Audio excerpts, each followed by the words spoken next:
बात करते हैं। जनवरी का महीना है, ठंड अपने पूरे जोर पर है और ऐसे में जो किसान भिंडी की अगेती खेती कर रहे हैं, उनके मन में सबसे पहला सवाल यही होता है कि फसल चलेगी भी या नहीं। क्योंकि भिंडी कोई सर्दी की फसल नहीं है, ये गर्मी पसंद करती है। अब जब रात का तापमान 8-10 डिग्री तक चला जाता है और कई इलाकों में पाला भी पड़ रहा है, तो सबसे पहली मार बीज और छोटे पौधों पर पड़ती है। कई किसानों की शिकायत आती है कि बीज डाले 10-12 दिन हो गए, फिर भी खेत में पौधे बराबर नहीं निकले। कहीं पौधे बहुत कम हैं, कहीं बिल्कुल नहीं।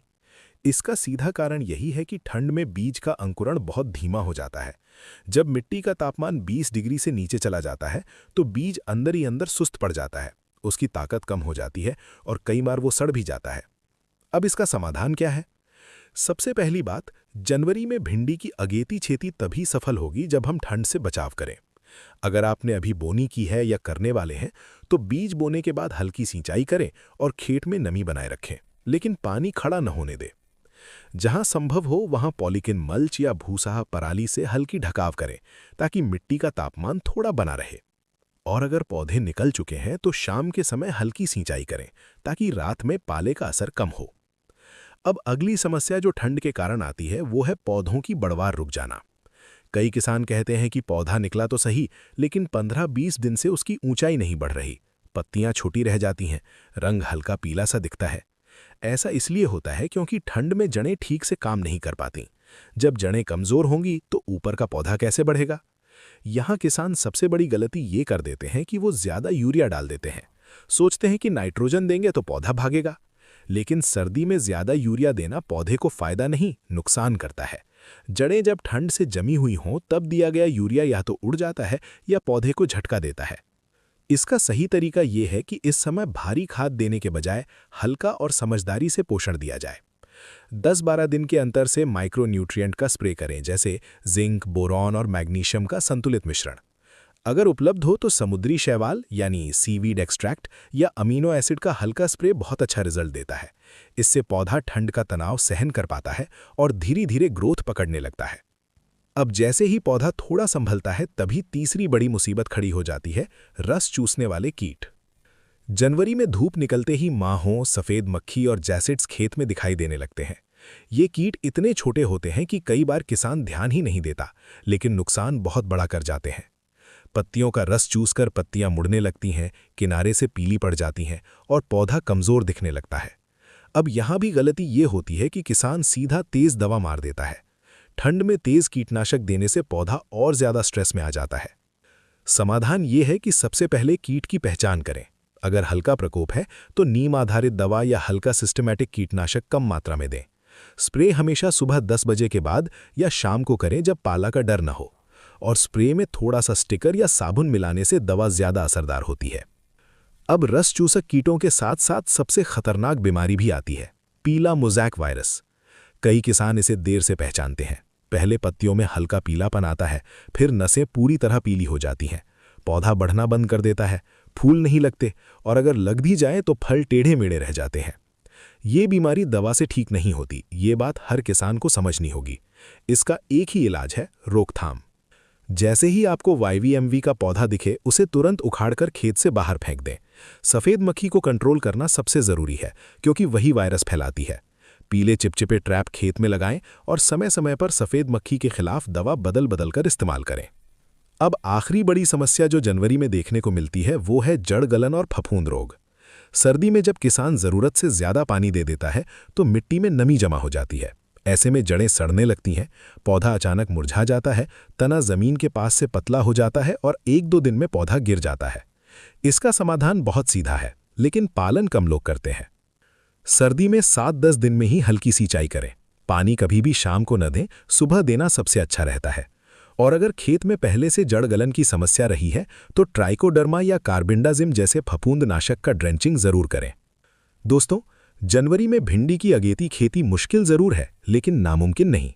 जो किसान मौसम को समझकर, दवा और खाद को सोच समझकर इस्तेमाल करता है, वही आगे चलकर फरवरी-मार्च में सबसे पहले बाजार में भिंडी बेचता है और अच्छा दाम लेता है। और जैसे ही ठंड का असर थोड़ा कम होना शुरू होता है, दिन का तापमान 22-25 डिग्री के आसपास आने लगता है, वहीं से भिंडी की असली तैयारी शुरू हो जाती है। अब यही वो समय होता है जहां किसान चाहे तो औसत फसल ले या फिर वही किसान सही कदम उठाकर शानदार पैदावार निकाल ले। सबसे पहले बात करते हैं फूल और फल की। कई बार किसान देखता है कि पौधा हरा भरा तो है, पत्तियां भी ठीक है, लेकिन फूल गिर रहे हैं या लग ही नहीं रहे। इसका सीधा कारण होता है पौधे को सही समय पर सही पोषण नहीं मिलना। ठंड के बाद पौधा अचानक तेज बढ़त चाहता है, लेकिन अगर हम उसे वही पुराना तरीका अपनाकर सिर्फ यूरिया पर छोड़ दें तो पौधा सिर्फ पत्ते ही बनाता रहेगा। अब यहाँ समाधान ये है कि जैसे ही मौसम थोड़ा खुलने लगे, पौधे को फास्फोरस और पोटैश की तरफ मोड़ना जरूरी है। इस समय हल्का लेकिन संतुलित पोषण देना चाहिए। एक अच्छा फोलियर स्प्रे जिसमें फास्फोरस और पोटैश के साथ थोड़ा सा बोरॉन और जिंक मिला हो, फूल आने की प्रक्रिया को तेज कर देता है। जो किसान ये स्प्रे सही समय पर करता है, उसके खेत में 5-7 दिन के अंदर फर्क साफ दिखने लगता है।